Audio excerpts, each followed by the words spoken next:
Fala galera, agora eu vou falar então sobre uma polêmica que rondou os Morumbis aí em relação ao Zubeldia. André Hernan e PVC falaram antes do jogo contra o Cruzeiro que pessoas da direção do São Paulo, dentro do São Paulo, estariam cobrando o Zubeldia. Cobrando no sentido assim, tipo, botando pressão nele. E, gente, isso aí é de uma covardia, é de uma pilantragem tão grande. Claro que o Zubeldia tem a parcela de culpa na eliminação pro Atlético Mineiro, principalmente eu acho, pela questão da demora para substituir. Só que agora, a ponto de diretor que não sabe, entende coisa nenhuma de futebol. Pouca gente ali na diretoria de São Paulo entende futebol, a não ser o Muricy. E o Muricy não faria isso, porque ele não tem esse mau caratismo de botar pressão no técnico por conta disso. Até porque quando o Muricy era técnico, ele tinha suas convicções e morreu muitas vezes abraçado com suas convicções. Então ele sabe o que se passa como técnico. E tirando o Muricy, ali pouca gente. O Belmonte não entende nada de futebol. O Rui Costa ainda entende, mas ele entende uma negociação. Não acredito que o Rui Costa iria se envolver ali. O que pode ter sido? Algum diretor adjunto ou algum conselheiro que se acha diretor deve ter lá encher o saco do Zubeldia. Gente, vamos pensar o seguinte: o Zubeldia tem defeitos como todo técnico tem. Só que a gente tem que, antes de fazer uma análise sobre o trabalho de um técnico, a gente tem que colocar no contexto tudo o que aconteceu desde a chegada desse técnico. O que ele fez, o que ele deixou de fazer, aonde ele errou, o que ele acertou e quais são as virtudes que ele colocou na equipe. E, claro, por último, os resultados. O Zubeldia, desde que ele chegou ao São Paulo, com a saída do Carpini, ele pegou o São Paulo totalmente desorganizado, que não sabia por onde atacar e não sabia nem como defender. Eliminado pelo Novo Horizontino, perdeu as duas primeiras partidas do Campeonato Brasileiro pro Fortaleza no Morumbi e pro Flamengo no Maracanã, e perdeu também pro Talleres na Argentina. Que isso colocou o São Paulo numa situação meio desconfortável no grupo da Libertadores. E galera, desde que ele chegou nesse momento, ele conseguiu uma boa sequência de invencibilidade com o São Paulo. Ele teve muitas virtudes de rodar bastante o elenco, porque ele estava conhecendo o seu elenco, ele estava conhecendo esses jogadores. E aí alguns jogadores pararam de ser utilizados, porque os jogadores que deram uma sumida, alguns deles foi porque não aproveitaram a chance que ele deu. E aí os jogadores que foram entrando depois aproveitaram mais as chances que ele deu. E aí o que qualquer técnico faria? Pô, esse tá bem, esse não tá bem. Enquanto esse não se recuperar nos treinos, eu vou dar sequência para esse que está bem. Vou ser justo. E aí agora eu vou entrar na parte das escalações e da montagem do time. Ele começou escalando o time no 4-2-4, que deu certo por muitos jogos, com a formação lá com o Ferreirinha do lado, do André Silva do outro, Caleri e Luciano, até a volta do Lucas, que aí o André Silva perdeu o lugar no time para entrar o Lucas e o Luciano permaneceu. E o Luciano foi importante em muitos jogos no começo da passagem do Beldia. O Luciano fez gol contra o Atlético Goianiense, fez gol contra o Vitória, fez gol contra o Talleres, fez gol contra... agora não vou lembrar, enfim. Mas ele teve alguns gols no começo da passagem do Zubeldia que foram importantes. E aí o Zubeldia no primeiro jogo já perdeu o Pablo Maia, uma peça fundamental para o meio campo de São Paulo. Foi lá e colocou o Luiz Gustavo, arrumou um esquema para o Luiz Gustavo jogar, e o Luiz Gustavo tá jogando bem. Aí o Luiz Gustavo jogando bem, o Alisson jogando bem, e ele conseguiu mais uma sequência de vitórias. Perdeu o Alisson, mais vital ainda pro São Paulo do que o Pablo Maia, porque o Alisson, ele faz mais do que uma função, ele desarma e armava e dava o ritmo pro time do São Paulo. O Pablo Maia, ele desarmava e tinha a chegada dele de surpresa. E o Alisson fazia como se fosse o Pablo tivesse 2 funções e o Alisson 3 funções no time. Olha o tamanho dessa perda. E o Alisson era unânime, que era o melhor jogador de São Paulo na temporada. E ele perdeu o Alisson. Foi lá e colocou o Bobadilha e arrumou a dupla ali. E a dupla Bobadilha e Luiz Gustavo tá indo bem. Os dois estão jogando. O Bobadilha agora começou a performar melhor no São Paulo. Começou a criar casca maior. E vamos lembrar que o Bobadilha é um jogador jovem, não é? Ele veio já de outro time, só que ele ainda é um jogador jovem, né? Tem um jogador que está em fase de oscilação na sua carreira, ainda está em fase de crescimento. Então, e agora está jogando bem. Aí ele foi lá e colocou o Ferreirinha, ele foi, chegou no Ferreirinha, que aliás muita gente falou ontem em alguns canais aí, que o Ferreirinha só entrou no time de São Paulo porque ele pediu pro Zubeldia. Não é verdade. Se eu falar que a diretoria pediu, não é verdade. O Zubeldia chegou no Ferreirinha e falou: eu quero contar com você, quero saber como a gente pode fazer para você entrar no time, para mim te dar a chance, que o Ferreirinha não tava bem.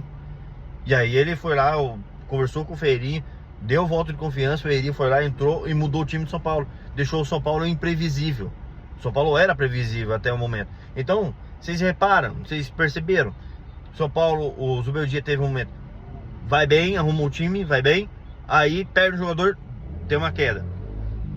Ele arruma outro jogador, o time volta a vencer, volta a fazer boas partidas, perde o jogador, cai de novo. Então, cara, que técnico que consegue manter uma regularidade tão grande assim, com tanta perca de jogador? É como se a cada 10 jogos São Paulo perde um jogador importante que faz diferença no time. Então, olha o bom trabalho que o Zubeldia tá fazendo. São Paulo foi eliminado para o Atlético Mineiro, mas não foi nenhum vexame. Foi jogo, na minha opinião, pelo jogo do Morumbi, o São Paulo criou mais chances para fazer gol do que o Atlético. O Atlético fez o gol no último lance. O Atlético não quis jogar. Mas o Atlético é a pior defesa do Campeonato Brasileiro e o São Paulo não fez nenhum gol nele. Os caras vieram só para se defender. Os caras só eles focaram. O Atlético Mineiro foi o seguinte: tem muito jogador experiente lá. O Atlético Mineiro pegou o DT e falou assim: galera, se a gente for querer continuar do jeito que a gente tá jogando aqui contra o São Paulo no Morumbi, a gente vai tomar uma surra. Então vamos sair vivo daqui, pelo menos. Vamos abaixar a nossa linha aqui e vamos jogar por uma bola. E foi o que eles fizeram com êxito. E aí no jogo da volta eles só cozinharam o jogo mais ainda. Então, quando você tem um time que não vive um bom momento, que é o Atlético Mineiro, mas ele tem jogador bom, ele tem um elenco bem encorpado, esse time é capaz de fazer jogos truncados como fez contra o São Paulo. E o São Paulo, pela falta do Ferreirinha, aí vai um erro do Zubeldia, que poderia ter utilizado o William Gomes para fazer uma coisa diferente. Só que isso não é motivo para sacrificar o Zubeldia também. Então, olha só, o São Paulo então, o Zubeldia então chegou, tem uma sequência grande de invencibilidade, de vitórias seguidas, vitórias fora de casa, vitórias importantes contra a Bahia, contra o Talheres, contra o Barcelona na sua estreia. O São Paulo fez uma boa partida contra o Palmeiras. O São Paulo fez uma boa partida contra o Corinthians lá. O São Paulo fez uma boa partida contra o Flamengo no Morumbi, venceu por 1-0. Então, olha quantos jogos bons o São Paulo fez. Teve o 4-1 contra o Vasco, só que ali foi uma virada de chave também para o São Paulo, porque o São Paulo caiu de rendimento. E aí o Zubeldia foi lá e recuperou o time de novo, porque mudou o esquema e trouxe a confiança de novo pro time. E agora o São Paulo teve mais uma quedinha de rendimento, e agora ele começou a colocar o William Gomes no time. O William Gomes tá jogando bem, ele tá começando a ganhar confiança, tá começando a ganhar corpo para entrar de vez no time titular de São Paulo. E o Luciano não vive um bom momento. Só que o Luciano mesmo... Por que é difícil tirar o Luciano do time pro Zubeldia? Porque é o seguinte, o Luciano, bem ou mal, ele ainda puxa a marcação. E se o Lucas não tiver espaço para conduzir a bola, se ele pega, toda vez que o Lucas pegar na bola e tiver um na cola dele e outro logo na sobra, não adianta. O Lucas não vai conseguir jogar. E é o que o Luciano causa. O Luciano faz isso, ele puxa essa marcação do meio para que o Lucas tenha o espaço de arrancar. E muita gente fala que o Lucas está se sacrificando pelo Luciano. É mentira. É mentira. Isso aí, o Lucas tem jogos que ele tá indo mal, só que mesmo quando ele foi escalado como meia e teve outro ponta ali, teve jogo que o Lucas não fez nada. Um exemplo disso contra o próprio Fluminense. O Lucas não jogou bem. Quem jogou bem foi o William. Por quê? O Lucas puxou a marcação e o William teve espaço. E é exatamente o que acontece quando joga o Luciano e o Lucas. O Luciano puxa a marcação e o Lucas teve espaço. Então, se o São Paulo não tiver um mecanismo, uma movimentação para abrir espaço para o Lucas jogar, não adianta. Então, por isso que é importante, quando tiver o Lucas, tiver outro ponta de velocidade. Só que o Lucas também tem que estar inspirado.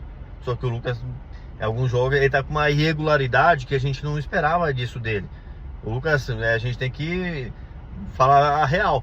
O Lucas tem tido uma irregularidade de desempenho técnico que a gente não esperava. A gente achava que ele fosse ser mais decisivo do que ele tem sido.